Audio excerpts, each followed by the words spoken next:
Est-ce qu'on serait pas un petit peu proche là? Attendez. Nous sommes vachement blanches. Je vais mettre un coussin sous mes fesses.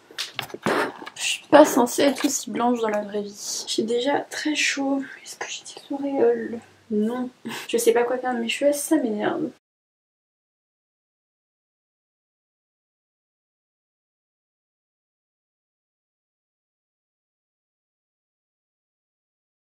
Hello tout le monde, j'espère que vous allez tous et toutes très très bien. On se retrouve aujourd'hui à l'approche du Black Friday pour une vidéo anti-haul spéciale collection de Noël. En effet, à l'approche des fêtes de fin d'année, Noël, jour de l'an, etc., on a toujours une tonne, des dizaines de collections de maquillage qui sortent et de beauté en général, c'est assez incroyable. Je me suis dit que ça serait sympa de vous faire une vidéo anti-haul, donc des petites choses qui ne me plaisent pas, pour lesquelles je ne craquerai pas. Et ce que je trouvais intéressant dans ce concept de vidéo, c'est que si tout va bien, j'arrive à vous les sortir avant le Black Friday, qui a déjà un petit peu commencé au passage, et ça peut éventuellement du coup vous donner des idées de cadeaux de Noël pour vous-même ou à offrir, de les avoir à un prix assez réduit. Merci Laurine. On commence donc aujourd'hui avec la vidéo anti-haul spéciale collection de Noël. Bien évidemment, avant toute chose, je n'ai rien contre les marques, j'avais déjà fait une vidéo comme ça et vous savez qu'au final, tout ce que j'avais dit dans la vidéo, j'y ai acheté. Mais parfois, il faut savoir faire des choix, même si ça nous déchire le cœur, mais financièrement parlant, on peut pas tout acheter. Pour la plupart des produits que je vais vous présenter, je me fais vraiment aucun souci sur la qualité. C'est juste que selon mes goûts, selon mes envies, j'ai pas forcément envie de dépenser mon argent là-dedans. Enfin, je dis ça, mais à culpa, on sait ce qui s'est passé la dernière fois. Dans tous les cas, si je cite des produits ou des collections dont vous avez eu la chance de tester ou que vous voulez, qui vous intéressent, c'est absolument pas français, eh bien je suis preneuse de tous vos retours, toutes vos informations complémentaires, donc n'hésitez pas à partager vos avis vous également dans les commentaires, ça me fera super plaisir, et puis comme ça,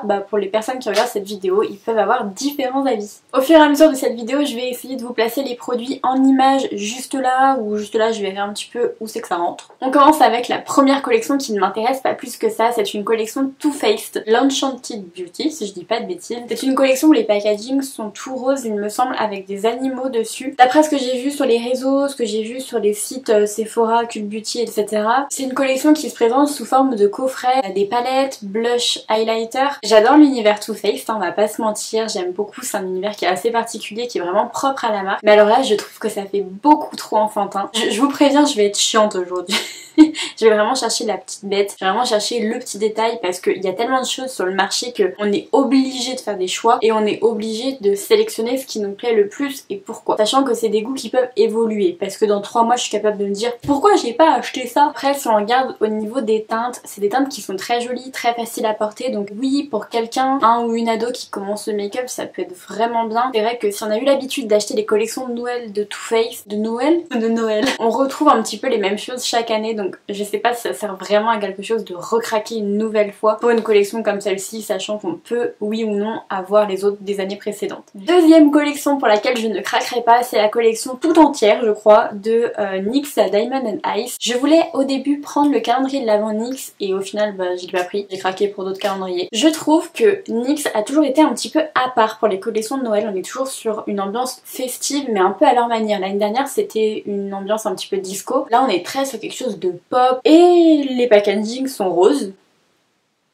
Bref, je trouve qu'en fait, les packagings donnent beaucoup trop d'informations, ils sont très jolis, je dis pas le contraire. Je sais pas comment expliquer, mais le produit à l'intérieur, et du coup il est fade. Le packaging, il envoie tellement du lourd que quand on ouvre le produit, je trouve qu'on... Vous voyez, si certains ont le même avis que moi, vous comprendrez. Par rapport au packaging, on s'attend à plus de peps. Après vous avez une très très grande palette, je sais plus s'il y a 60 ou 80 fards à l'intérieur, qui est vraiment à un prix qui va complètement toute concurrence. Et même cette palette, je trouve que par rapport à son packaging, elle est fade. En plus, elle m'inspire pas du tout, je trouve que trop tue le trop. Il y a trop d'informations, trop de mal rangées et du coup ça nous perd, et par rapport au packaging, j'ai un problème. Je suis complètement consciente que je fais partie des personnes qui peut acheter ou ne pas acheter un produit en fonction du packaging. Donc voilà, je sais que c'est pas bien, mais c'est comme ça. On ne juge pas un livre à sa couverture, mais c'est ce que je fais.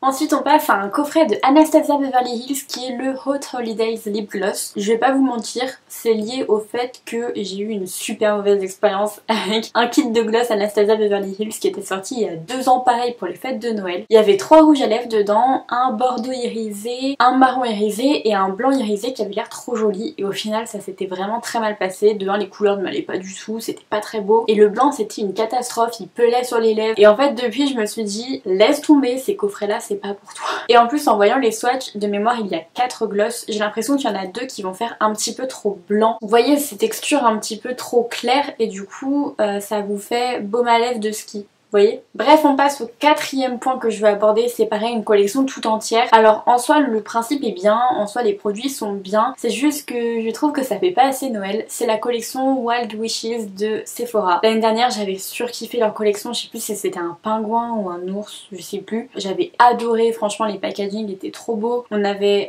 des boîtes et des packaging avec des flocons, ça avait vraiment super Noël. Oui c'est différent, oui c'est fun, il y en a qui vont adorer mais je trouve qu'une collection Noël ça reste une collection Noël, il faut que ça fasse Noël, il faut que ça fasse rêver. Et là je trouve que oui pour une collection d'été c'est très bien, mais pour Noël du coup je suis un peu déçue, mais ça c'est vraiment personnel parce que j'adore les collections de Noël encore une fois. En revanche leur calendrier de l'Avent, alors vraiment Sephora collection, pas le très cher et pas celui avec Kousmiti, il a l'air d'être extrêmement bien garni, je l'ai pris pour ma petite sœur et quand j'ai vu ce qu'il y avait derrière je me suis dit bah franchement cette année pour un calendrier de l'Avent je trouve qu'il y a un très bon rapport qualité-prix et on en a pour notre argent. Mais en tout cas si vous voulez faire des cadeaux pas très chers et bien garnis, ça reste une collection où vous avez beaucoup de possibilités avec beaucoup de choix, tant des rouges à lèvres que des soins, que des vernis. Donc vous pouvez vraiment faire des cadeaux de toutes sortes et ça par contre c'est top. 5e produit que je n'achèterai pas cette année, c'est la collection BKX Barbie Ferreira et notamment la Prismatica palette, Face Palette. Je crois que c'est une palette pour les yeux et pour le teint. Déjà ce qui m'énerve c'est le packaging. Le packaging a l'air trop chiant parce qu'il s'ouvre du coup en 2. Vous avez 2 fois 2 petits miroirs. Non j'ai pas de temps à perdre moi le matin.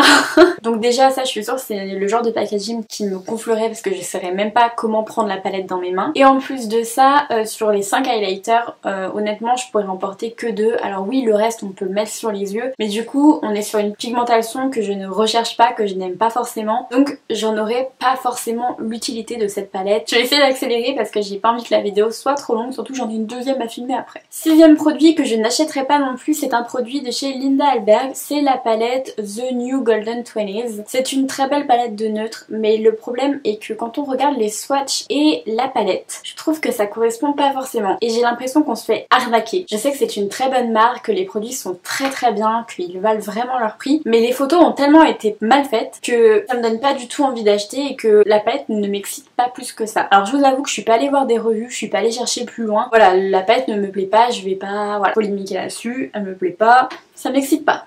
7e produit, c'est un produit Paul & Joe dans une petite trousse, je crois que ça s'appelle la Make-up Collection 2020. En général j'accroche pas forcément avec l'univers Paul & Joe, tous les chats, enfin soit on n'aime pas je pense. Mais alors là, je crois que c'est le pompon, c'est le pompon sur la Garonne. Déjà, je sais pas si c'est les couleurs qui font ça, l'univers qui fait ça ou alors les deux en même temps. On est sur une trousse qui fait, je trouve, très enfantine. On dirait que c'est une trousse pour un enfant qui a 3-4 ans, qui va chez sa grand-mère et on lui met ses produits dedans. Ça déjà, ça me dérange. Dans cette petite trousse, on retrouve 3 produits. Un primer, un blush et un enlumineur. Honnêtement, je trouve que l'enlumineur ou même le blush, ça a pas l'air d'être la folie.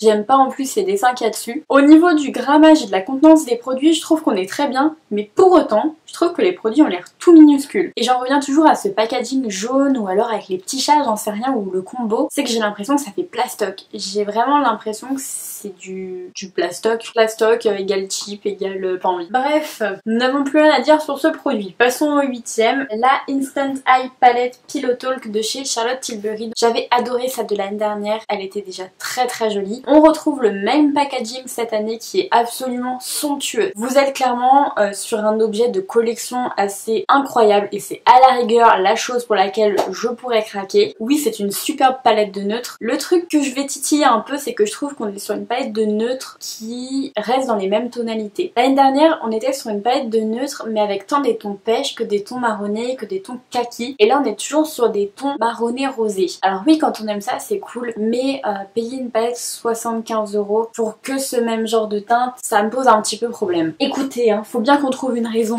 Enfin bref, même si le packaging est somptueux, je compare vachement à celle de l'année dernière et pour le coup, celle de l'année dernière était vraiment extraordinaire.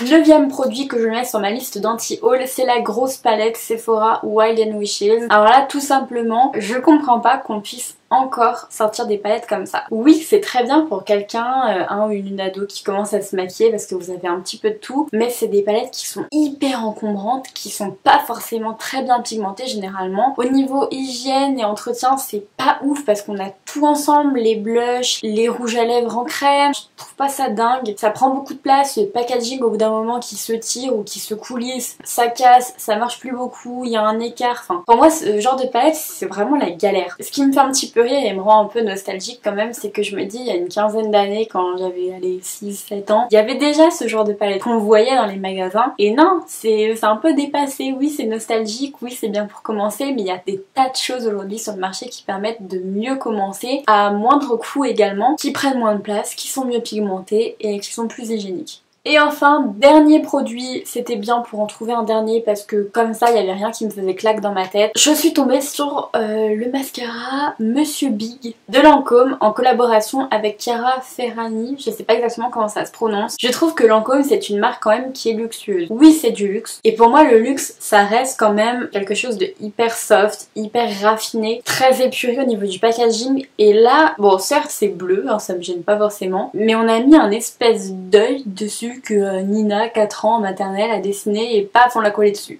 J'ai rien contre les Nina, hein. C'est juste que pour moi c'est un prénom de petite fille et je trouve que ça fait tout sauf raffiné en fait. J'ai vraiment l'impression que c'est un autocollant le truc, mais je trouve que c'est pas du tout représentatif de Lancôme. Oui, c'est original et pour certains le luxe c'est l'originalité. Là clairement on est dans le cliché typique de la fille qui n'aime pas un produit parce que le packaging ne lui plaît pas. Mais bon, on change pas une équipe qui gagne, hein. J'en ai fini pour les 10 produits et ou collections qui ne me plaisent pas et que je ne vais pas acheter cette année pour les fêtes de Noël. Bien sûr on a des milliers de coffrets qui sont sortis, je pense aux petits coffrets Sephora qui sont entre 15 et 30 euros. Là encore on a beaucoup de coffrets pour lesquels je ne craquerai pas et en revanche des coffrets pour lesquels je craquerai. Je me suis juste pas attardée dessus parce que c'est vraiment des petits coffrets avec des petits produits à l'intérieur. J'ai vraiment voulu maxer pour le coup sur des produits ou des collections qui sont quand même assez conséquents. Dans tous les cas j'espère que cette vidéo vous aura plu. Je filme la wishlist qui va arriver incessamment sous peu après cette vidéo. J'espère sincèrement que vous pourrez les voir avant le Black Friday, comme ça vous pouvez faire des petites affaires. Moi je vous dis à tout de suite, mais pour vous dans quelques jours. Dans tous les cas j'espère que cette vidéo t'aura plu. Si c'est le cas n'hésite pas à t'abonner et à laisser un petit pouce en l'air. Bisous bisous, ciao. Non, tu commences pas à mal parler. Pink, pink, pink. Vous voyez pas mais vous êtes posé sur du pink. Accélère pas trop parce que t'arrives pas à parler.